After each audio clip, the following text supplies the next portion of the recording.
can't believe we're already in the final weeks of 2025. This year was wildly unexpected, and I'm ending it in a completely different place than I imagined, literally and figuratively. If you had asked me back in January how I envisioned this time, I would still be in LA, putting my social and dating life on hold, and wondering where the best years of my life were going. But I don't have to wonder anymore because I truly feel like I'm finally living it here and now.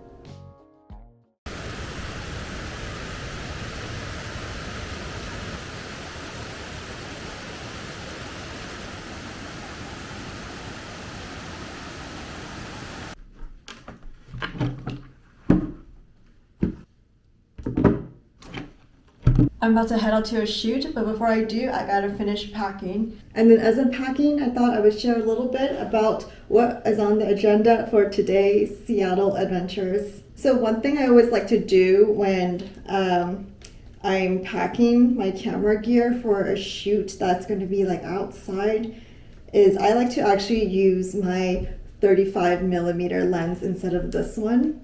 So I'm going to go and switch the lens right now. Also, that 35mm lens is a prime one, so that means it's a lot smaller and lighter to be on this camera.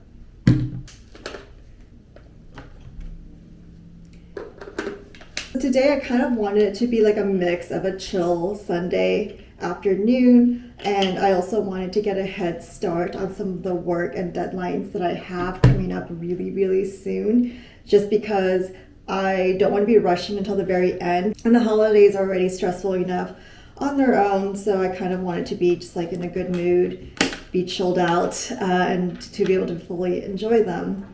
Another thing I like to do with the camera setup that I have if I'm going to be shooting outside is I like to switch back to using a camera strap with my camera. When I tend to shoot outside, I don't really use tripods, especially when doing a portrait shoot like the one I'm about to go to today. When using a tripod, I find having the camera strap on there really annoying, hence why I take it off.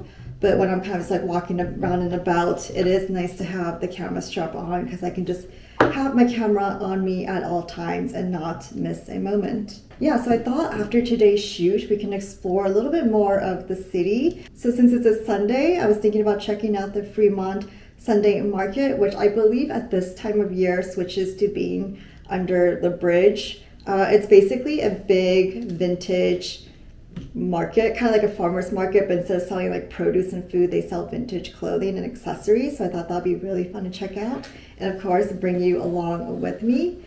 I wanted to go to Fremont because also in that area is a plant shop I want to go to, and I need to pick up a plant, like a very specific plant to use as a prop for an upcoming shoot I have this week as well. Other things I'm going to bring with me is I'm going to bring a flash just in case, because I don't know what the lighting situation is exactly going to be. It is a pretty cloudy day today. I've got a bunch of SD cards with me, and then in my bag I have basically backups of everything. I have like multiple batteries that are all fully charged for both of my cameras. And of course I'm going to bring the second lens as well, and then that's pretty much it. All right, I'll see you after the shoot.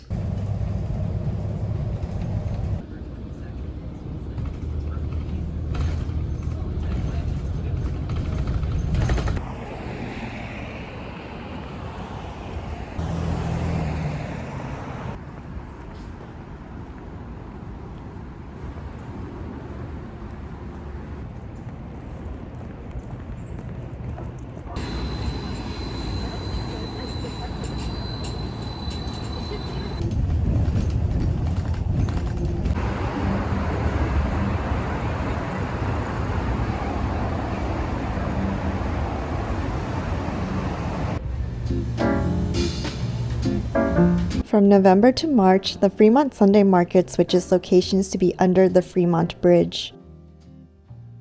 Here, local artisans, food vendors, and vintage dealers come together every Sunday to sell fun and unique goods. This market has been an iconic staple of the Fremont neighborhood for over 35 years.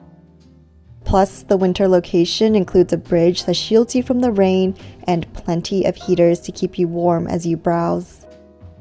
It's modeled after European-style open-air markets, selling both new and old items by local and worldwide vendors. You can think of it as a hybrid of a farmer's market, flea market, and artisan fair.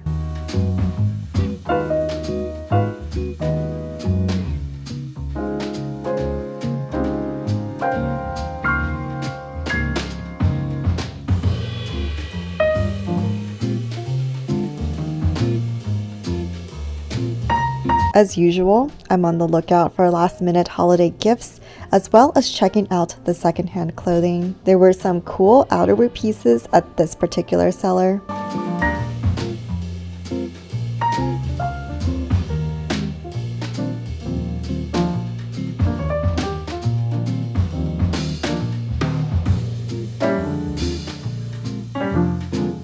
You could easily spend a full day here just browsing through everything they have to offer. But as much as I love treasure hunting for clothes, I was starting to get a bit overwhelmed. Most vendors here accept payment apps and credit cards, so no need to stop by the ATM. The jewelry vendors here seem to be the most popular. I didn't catch the pricing, but these were the only areas where there was legitimately a small crowd forming at the tables.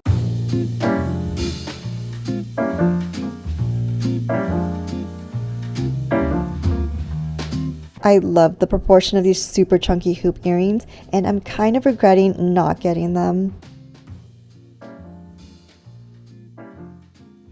On the other side of the market is a wide array of food stalls.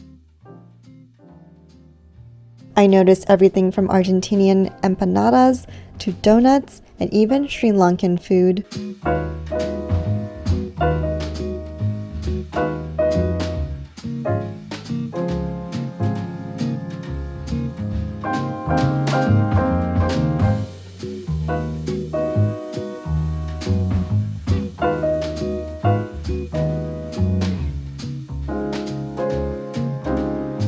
This was so much fun to browse and to look at everything, but I need to get going.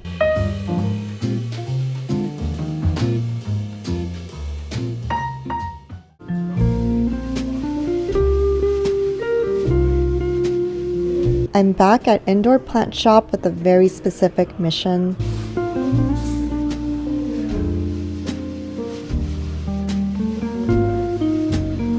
And finally, I spot what I've been looking for.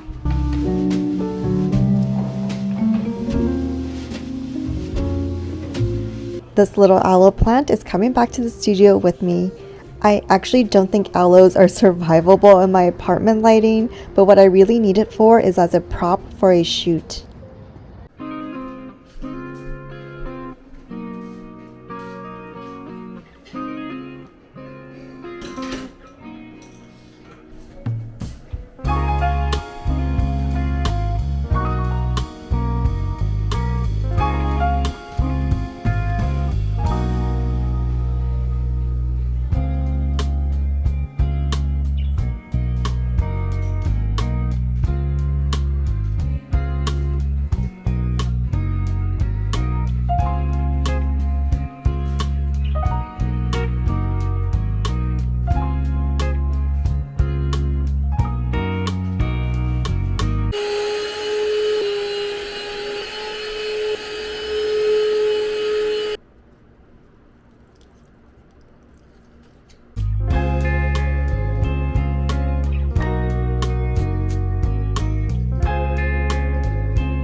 Wow, it is howling outside. We have a wind advisory in place actually today, so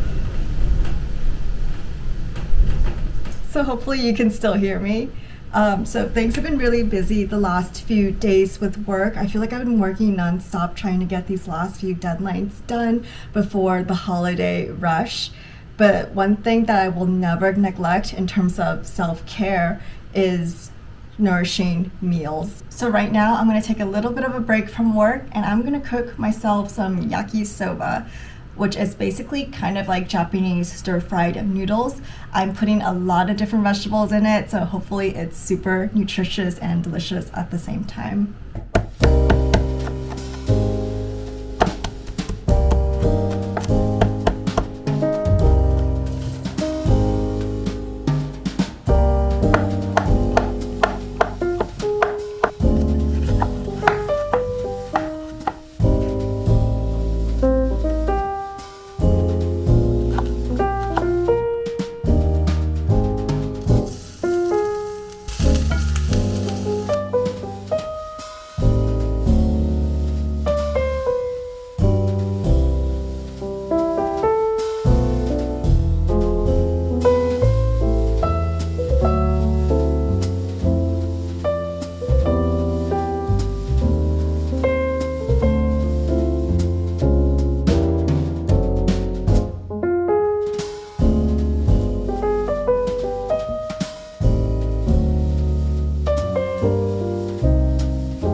So excited for this. I'm so hungry. It's like past 2 p.m. at this point.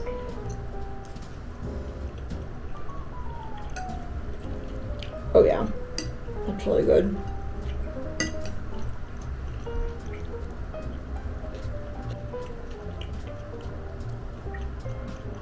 It's honestly not the most aesthetic, but yeah, I love the super salty, warm, comforting type of meal this is.